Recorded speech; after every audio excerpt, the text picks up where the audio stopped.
Part B. 2-chloropropene can be polymerized to form poly-2-chloropropene. Write a balanced equation for the formation of this polymer. The equation should include the structure of the repeat unit of the polymer. We did quite a lot of practice of this in class. It's not a difficult concept, but mistakes can be made again if you're not concentrating and you're not thinking about it. Okay, it's asking you to write an equation. So remember, equations have to be balanced. Now you've got a nice big space here. Any equation relating to polymerization, you're looking to draw it out. It's asking you again to include the structure of the repeat unit. So make sure you're drawing out your repeat unit in displayed formula nice and clearly, showing all the bonds and showing all the atoms. Okay, so 2-chloropropene. You've got the structure on the previous question, on the previous part of the question. So there's no excuses for getting the structure of the monomer wrong.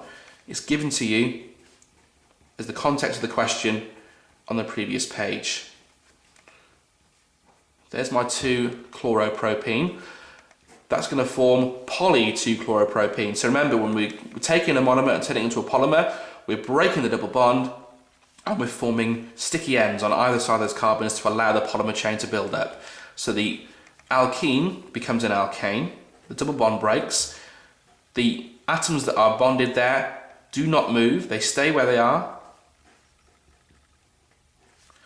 We have our sticky ends, and then to show the fact this is a repeat unit, brackets around the outside, and then you put an N, because there could be any number of repeat units in your polymer. Okay, now if I left it like that, I would not get both marks because I've not balanced my equation. If there are any number of repeat units in my polymer, that means there are any number of monomers. You must make sure you put that N on both sides of the reaction of the equation.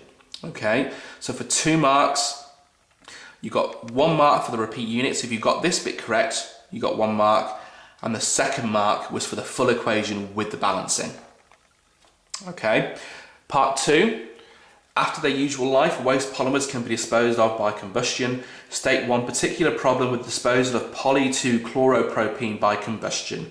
Okay, well, the big hint here is the chloro. What is the problem with burning a plastic containing chlorine? Okay, well, if we burn that, the chances are we're going to form HCl. Okay, and that is not good. Hydrogen chloride or hydrogen chloride gas is very toxic. Okay, so form of HCl, formation of hydrochloric acid, or even just saying you can form chlorine would also get you the mark there. If you burn this compound, one of those 2 products is going to form, and both of them are not particularly nice.